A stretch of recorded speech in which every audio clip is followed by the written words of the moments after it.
Məsəl üçün sizdə o çöldəki şey var, ötükdə şey kimi, metal setka mı deyək, nə mi deyək, ona görə nəsə ad fikirləşək. Siz onu qurğulara da əlavə edə bilərsiniz. Amma məndən o ayrıca element kimi onu şey eləyəsiniz. Ona şərti işarə verdiniz, ayrıca element kimi göstərdiniz və onun sahəsini, ya ötdüyü sahəni falan ayrıca göstərə bilərsiniz texnik iqtisadi göstəricilərdə. Ki, bu qədər. Ya da heç ümumiyyətlə göstərməyə bilərsiniz. Sadəcə döşəmələri göstərə bilərsiniz. Onun isə əsl albomda olacaq da ayrı hesabatı, metalların uzunluğu, pagon metrin hesablanırdı o şeyləri, cizgiləri falan ölçüləri olacaq da ayrıca. Ayrı 2-3 dənə vərəqdə o şey olacaqdır. Qurğulara aid olmayacaq. Burada hər binanın tikinti sahəsini tapırsınız. Yazırsınız bura, yox bura yazırsınız. Burada olacaq metr kvadrat. Metr kvadrat, metr kvadrat, metr kvadrat, metr kvadrat. Oldu və burada yenə metr kvadrat. Ya da bunları bir-bir yazmırsınız. Bir də ümumi yazırsınız metr kvadrat.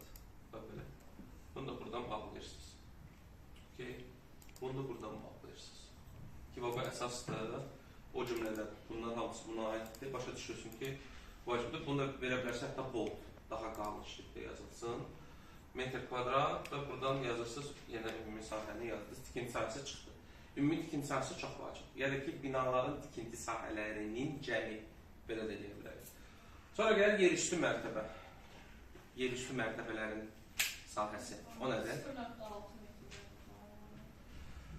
0.6 yox, 0.6-da o çöldən söhbət gedir. Daxili heç 0 olsa da yenə də hesablaya bilərsən. Sadəcə nədir o? Pilləkənsiz olur. O deməli necədir? Bunun açılışı yoxdur. Qanun falan verməyib. Komitə də verməyib. Amma komitə tələb edirdi bizdən bunu. Tikinti sıxılığın əmsalını çıxarmaq üçün. Bu deməli nədir? Mərtəbənin xarici divarlarının xarici səthindən olan sahələrin cəmi. Başa sala bildim? Gəlin təzdən çəkim bunları. Bunları silirəm.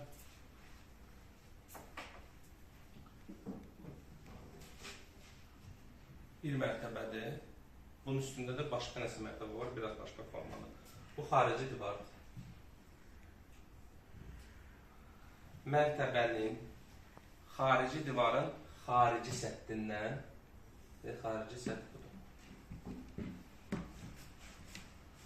xarici səthindən olan sahələrin cəmi.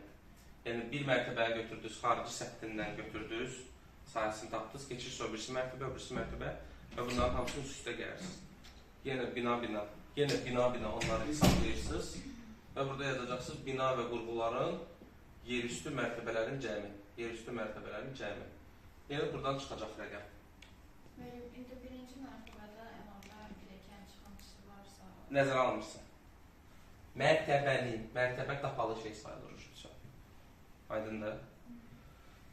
Sonra gəlirik ümumi sahəyə. Baxın, yaşayışlarda ümumi sahə otaqlara görə hesablanırdı. Yəni, daxili divarlar sahəyə girmirdi.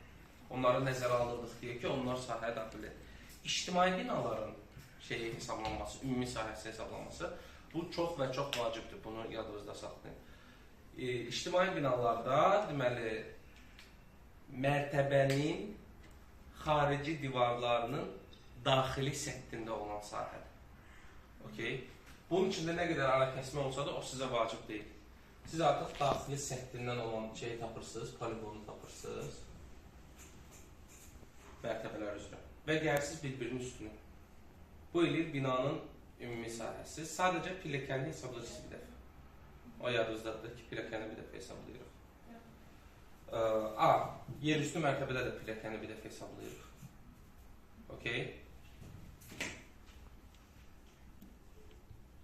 Yəni bir mərtəbədə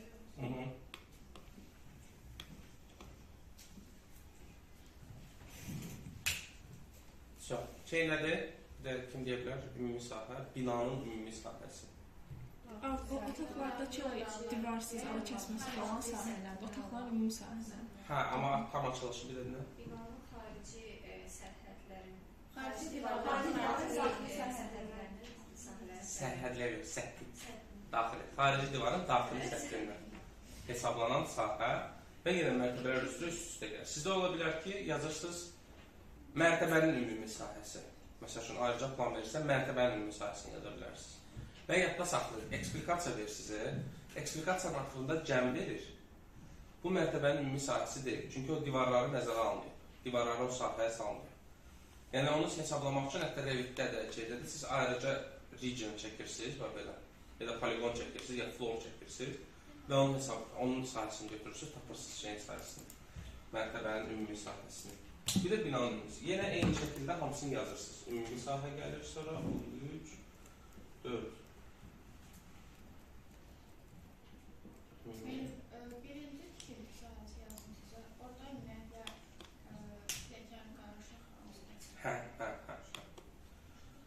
Və gəlirik binanın fəzası. Binanın fəzası da ki, optionaldır, amma çox vaxtı sahəsini hər mərtəbənin şeyini yerüstü mərtəbənin sahəsini vurursunuz hündürlüyə. Yəni divar daxil, okey? Xarici divarlar, xarici səthini vurursunuz hündürlüyü üzrə. Və bina fəzasını elə çıxartırsınız. Bina fəzası burada ən qeyri-dəqiq olan şeydir. Çox təqribi ölçü çıxır. Digərləri çox vacibdir. Bu baxımdan ilkin qiymətləri vermək üçün bu vacibdir. Sonra gəlir bizdə nə? Tikinti sıxlığı, ərazinin tikinti əmsalı, bir də tikinti sıxlığı əmsalı. Bu iki şeyi vacibdir, yadda saxlayın və fərqini başa salana bildirir. Tikinti əmsalı ərazinin də əmsalı və ərazinin tikinti sıxlığı əmsalı. Fərq nədədir burada sizcə? Sıxlıq. Yəni, necə tapılır bu? Tikinti əmsalı sizcə nədir? Tikinti əmsalı. Ərazinin yaşıllıq əmsalı nə idi? Kimin yanında? Neçə faizi təşkil edir? Yox, o normativ olaraq nə qədər? Açılış nədir? Sən onu necə tapırsan? Ərazinin 30% yaşlı olar. Bildim, necə tapırsan o 30% deyir? Ümumi faizdən nisbəti tapırsan ki, ümumi sahənin neçə hissəsinin, hansı hissəsi yaşıllıq. İndi mən sizə soruşuram, tikinti əmsalı nədir? Neçə hissəsi? Bu deməkdir ki, tikinti sahəsi 2 bölünsün 1. Okey? Tikinti sahəsinin cəmi bölünsün layihələndirilən əraziyə. Bu ilə tapırsınız tikinti əmsalını. Və nəyə görə tikinti sıxlıq deyil, bu sadəcə əmsaldır, çünki fərqi yoxdur da neçə mərtəbədə onlar artıq. Sən ancaq yerdən olan şeyi götürürsən. Sıxlıq nədir bəs? Həcm yox. Fəzası. Sən ədada kimi oturursun? Sıxlıq nədir bəs? Həcm deyil, yox. Hələ də sahədir. Metr kvadrat. Bəli, yerüstü cəmi götürürsünüz işə. Ona görə də sıxlıq söhbəti gedir orada ki, biz sıxlıq əmsalı. Bu deməkdir ki, 3-ü gəlin elə buradan yazım sizə görsəniz. 2 bölü. Əmsalında da eyni şeylərdir. Ümumi cəmi birə bölünür. Yox, gözləyin deyəcəm. 3 bölünsün 1. Bir də dinəm, harada nə indirdik? Ərazinin tikinti əmsalında 2-də olan bütün cəmləri birə bölünür. Hə. 3-də də eyni şey olur. Burada 3-ü birə bölünür. Bu fərqli rəqəmlərdə, fərqli şeylərdə. 3 nədir bizdə? 3 ümumi. Yox, ümumi yox. Yəni buradan belə edeyim. 2, 3, Orada layihələndirən ərazini yazıb bu dəftərdən çıxıb 4, 5. Bu ilə bağlı deyəsən, ümumiyyətlə PDF düzəlməliyəm bir dənə. Ki, dedir ki, kiməsə sərbəst iş kimi verəcəm, sərbəst iş əvəzinə, yəni götürüb PDF düzəltsin, şey olsun. Başa düşdünüz, sadəcə bunu başa salıram tək formula olaraq yox, məntiqi olaraq başa düşürsünüz ki, sıxlıq əmsalı nədir? Bir də tikinti əmsalı nədir? Tikinti əmsalı nə idi? Tikinti sahəsinin ümumi sahəsi. Nisbət. Ümumi sahəyə yox, ümumi sahəyə demir. Ərazi. Layihələndirilən ərazi ya da ərazinin sahəsində. Onu həmişə deyil. Öyrəşdirilmiş terminologiya. Bundan Tikinti sıxlığı əmsalı nədir? Rəhimə, kompüterə bağla, zəhmət olmasa qulaq as. Kompüterdə deyil, elə planşet də var içəridə. Tikinti sıxlığında artıq burada tikintinin yer üstü olan şeyinə qoyulur. Tikintinin yox, sadəcə binanın yerüstü mərtəbələrin cəbini, sahələrin cəmini bölürük, layihələndirilən əraziyə çıxardırıq şey. Sonra gəlir yenə bizdə əlbəttə yaşıllıq söhbəti ki onu, yox, gəlir nə? Bunu silirəm yenə buranı. Əlavə bizdə gələcək səki və meydançalar əraziyə görə. Ərazi ümumiyyətlə nəyə bölünür çox vaxtda? Binalar, səki meydançalar, yaşıllıq. Bax, bu üç şeyə bölünür. Hovuz varsa çox vaxtda hovuzu salırlar şeyə, bina qurğulara. Ki, hovuz da qurğudur əslində, orada hesablanır. Sizə gəlməlidir deməli, səki və meydançalar, İnşallah. Burada yenə ümumi sahəsi yazılacaq. Hamısının bir yerdə. 3 tip şeyimiz var da, məsəl üçün, döşəməmiz var. Çınqıl da ola bilər, şey də ola bilər. Ona görə sizə məsləhət görürəm, ona görə sizə məsləhət görürəm, şeyləri necə eləmək, səki meydançaları şərti işarələrdə də verirsiniz ha. Mötərizədə yazasınız tip 1, tip 2, tip 3. Döşəmə tip 1, tip 2, tip 3. Ki, burada da ona vaxt itirməyəsiniz adını yazmağa falan. Döşəmə tip 1. Sırf tip 1 olan sahəni yazırsınız, tip 2-də olan sahəni yazırsınız, tip 3-də olan sahəni yazırsınız. Burada da ümumi yazırsınız. Səki meydançalar bu ilə bitir və gəlir, qalır nə? Əsas məsələ. Ona parkingində yeri aiddir. Parking döşəmədir də. Asfaltdırsa yazırsan asfalt, tip 4. Bizim ərazidə qanun deyil. Yox, ərazimizin içində, ancaq bax bunun içində. Məqsəd nədir?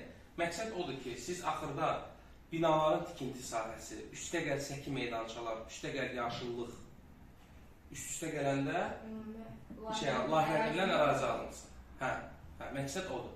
Ona görə tikinti sahələr belə hesablanır. Sizdə olmalıdır o sahə olaraq. Texnik göstəricilər cədvəlində çox şey ola bilər. Yəni, ağacların sayı da ola bilər. Ya istəyirsinizsə ağacların sayını verirsiniz ayrıca şey kimi.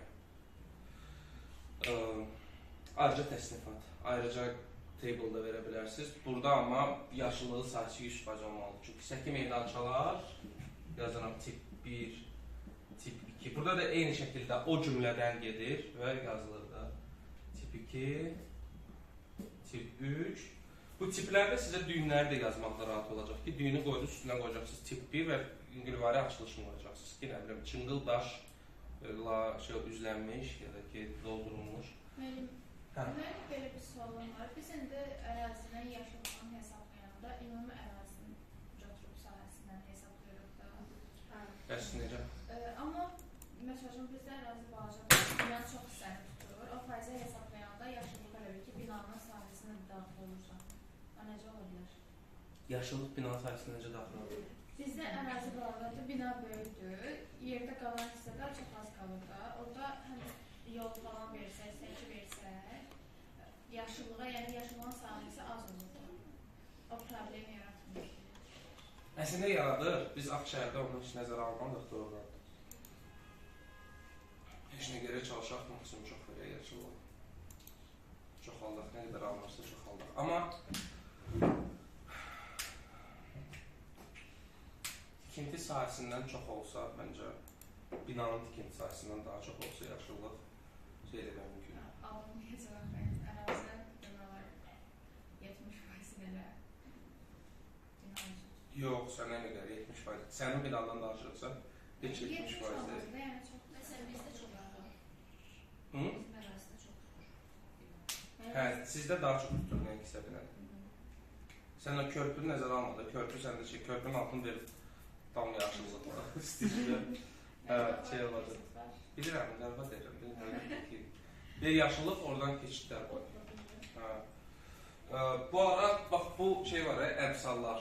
O şey nə hesab? Yəni 100-ə vurmuşsa, rəqəmi bölürsünüz sadəcə. Sizdə alınır 0.05 ya 0.3 elə o rəqəmi də yazırsınız. Əmsallar elə yazılır.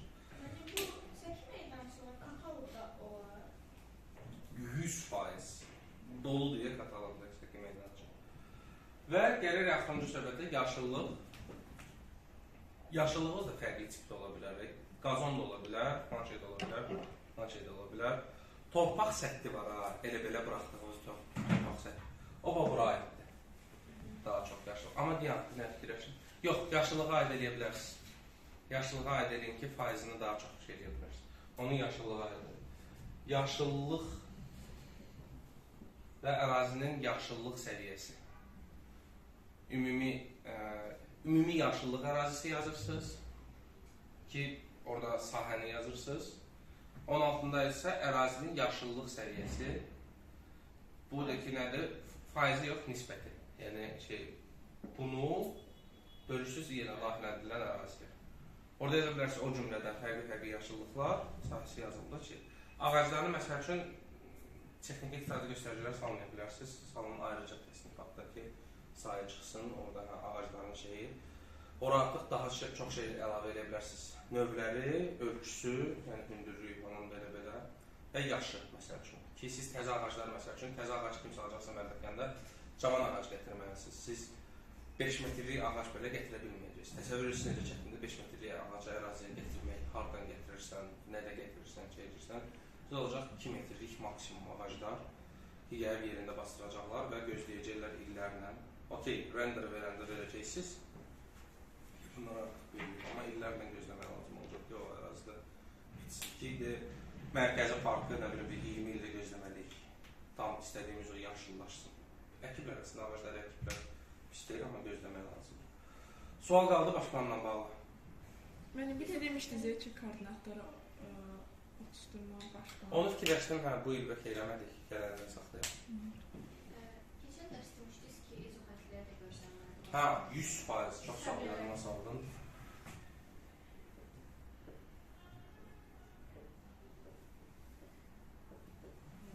Bir də tenə yazılır da bu səfər əmrimiz.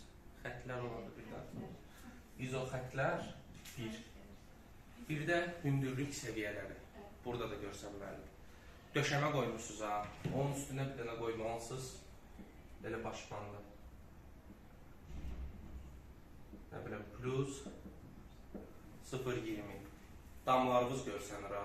Onun üstünə qoymalısınız hər yerdən ki, ərazi başa düşürsün. Ki, sizdə burada nə baş verir? Hündürlükləri cavabı başa düşsün. Baxan başa düşsün. Mənim döşəmə, əgər biz ayaq qoyduğumuz yer 0-0, yəni binamızda deyilsə, o mənfi olmalı deyil onda döşəmə, həyətdəki döşəmə. Olsun, hə, mənfi də olur orada. Elə mi, müsbət, elə bildim, torpaq şeylə nəzər tutur. Yox, şərti yazdım. Yəni, özünüz qərar verin. Sıfırı qoymaq söhbəti hələ də standartlaşmayıb. Şeylər qoyur, xaricilər ümumiyyətlə sıfırı qoyur. Binanın ən aşağı mərtəbəsini döşəməsi. Yerin altında 2 mərtəbədə olsa, -2-də qoyurlar 0. Belə eləyirlər bunlar. Ki, şeyi hesablaya bilsinlər. Bu ara yerüstü mərtəbələr sahəsində bir zircəmi falan daxil deyil. Yerüstü mərtəbələr sahəsində zircəmi daxil deyil, amma ümumi sahənin cəminə zircəmi daxildir. Zircəmi də hesablayıb ona salırsınız. Sıfırı ona görə şərtdir. Kim çöldən verir, torpaqdan 0 tapır verir ki, binanı. Kim verir birinci mərtəbə? Məncə ən rahatı olar ground floor'un. Bizdə ground floor'da yox, biz birinci mərtəbə deyirik. Ona qarşı məncə ground floor daha yaxşı işlənir. Salam. Görürsən onun düşməsindən 0-0'ı ki, çöldə başa düşürsün dərhal. Nə qədər aşağıdadır mərtəbə. Bir də yuxarıya mərtəbə hündürlüklər deyil, başa düşürsün. Başqalarla bağlı sual. Başqa sual. Üzrə baxım orada.